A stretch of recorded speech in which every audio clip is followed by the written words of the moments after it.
안녕하십니까, 송과자입니다.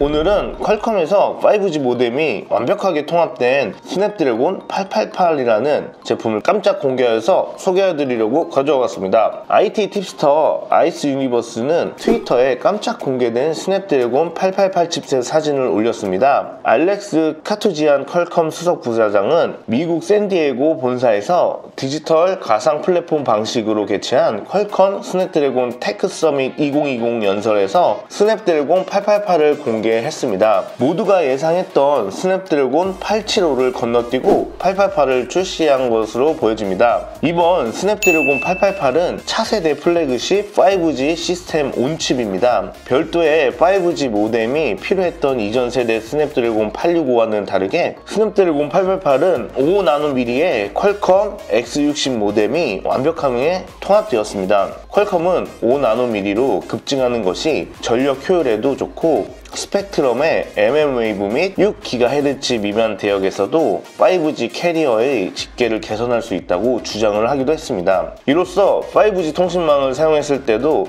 배터리가 빠르게 닳거나 하지 않고 성능이 크게 향상될 수 있었습니다. 내년 프리미엄 스마트폰의 두뇌 역할을 담당할 수 있는 이 스냅드래곤 888은 삼성전자의 내년 플래그십 모델인 갤럭시 S21을 비롯해 차기 프리미엄 5G 폰의 기준 역할을 하게 될 것 같습니다. 특히 이번 모바일 플랫폼은 기존 퀄컴의 로드맵과는 달리 첫 공개되는 플래그십 모델임에도 5G 통신 모뎀과 AP가 원칩하드에 출시되는 이례적인 발표로 기존 넘버링을 뛰어넘는 퀀텀 점프된 성능을 선보일 것으로 기대됩니다. 앞서 말했듯 스냅드래곤 888의 가장 큰 특징은 공개된 스냅드래곤 X60 5G 모뎀을 애플리케이션 프로세서와 원칩으로 제공했다는 점입니다. 이를 통해서 성능을 최대한 끌어올릴 수 있을 뿐만 아니라 배터리 수명을 엄청 증가시킬 수 있고 집적도를 높여 공간 활용도를 향상시킬 수 있었습니다. 3세대 5G 모뎀인 스냅드래곤 X60 5G는 5나노미터 공정으로 설계됐습니다. mm웨이브 및 6GHz 이하 주파수 대역에서 C 분할과 주파수 분할을 모두 지원합니다. 5G의 보이스 오버 NR과 5G 독립 모드를 지원하고 있고 이제는 드디어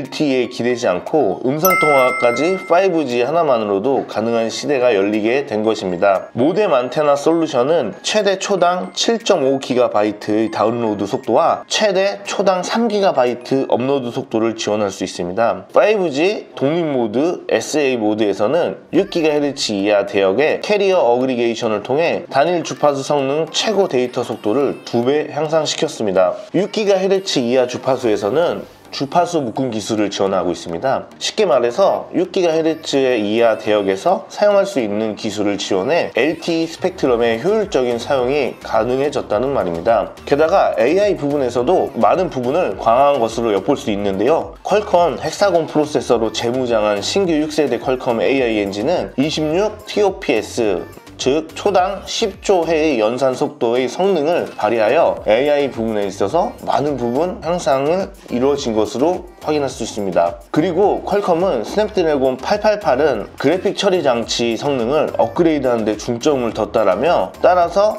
1200만 화소로 초당 120장의 사진을 촬영할 수 있는 기능을 지원하는 등 전문가 수준의 성능을 갖췄다고 주장했습니다. 다만 퀄컴은 스냅드래곤 888이 통합 5G 모뎀과 함께 제공된다는 것 외에 자세한 상황을 아직까지 밝히지는 않고 있습니다. 때문에 삼성전자의 엑스노스 2100이나 애플의 A14 바이오닉과 객관적인 성능을 비교하는 것은 아직까지는 무리로 보여집니다. 그럼에도 한 가지 중요한 사실은 X60 모뎀에 5나노미리 공정을 적용하고 하나의 솔루션으로 통합해서 제공하기 때문에 5G 사용 시 배터리 수명이 크게 늘어난다는 것만은 분명한 사실입니다. 스냅드래곤 888로 예상되는 긱벤치 결과도 나왔는데요. 싱글코어가 1105점이고 멀티코어는 3512점밖에 안 되게 나와서 약간 실망감을 주긴 했습니다. 물론 애플의 A14 프로세서와 비교하자면 싱글코어 멀티코어에서도 너무 현저하게 떨어지는 모습을 볼 수 있기도 합니다. 아이폰 12 프로 맥스 긱벤치 점수는 싱글코어 1605점, 멀티코어 4240점을 보여주고 있기 때문입니다. 물론 아직까지 정식 출시 전이며 최적화의 과정이 남아있는 만큼 좀 더 지켜볼 필요는 있습니다. 그리고 퀄컴의 말로는 그래픽 성능 업그레이드에 대해서 어필하고 있기 때문에 GPU 드라이버 업데이트 가능하며 최대 144fps까지 지원 가능한 뛰어난 게이밍 성능을 갖추고 있다고 말하고 있습니다. 이런 GPU 성능이 월등히 올라간 거에 어느 정도 위안을 삼으면 될 것 같습니다. 아이폰도 5 시장에 뛰어들면서 배터리 효율 성능에 대해 말이 많았는데 별도의 PCB 회로를 통해 프로세서와 연결해야 하는 독립형 5G 모뎀은 통합 솔루션에 비해 전력 손실이 많아 독립형 모뎀을 사용하는 아이폰 12 시리즈보다는 전력 효율 측면에서는 훨씬 앞설 것이라 예상은 가능합니다. 오늘은 스냅드래곤 888의 소식에 대해 가져와 봤습니다. 갤럭시 S21의 탑재는 가장 유력해 보입니다. 아직은 최적화가 덜 돼 있고 좀 더 안정화 기간을 거치는 기간이기 때문에 성능 면에서는 의구심이 들긴 하지만 갤럭시 21 정식 출시가 되는 1월 말쯤에는 정확한 성능을 확인해 볼 수 있을 것입니다. 아마 지금보다 한 10에서 20% 정도의 향상된 긱벤치 결과를 기대해 보도록 하며 오늘 영상은 마무리하겠습니다.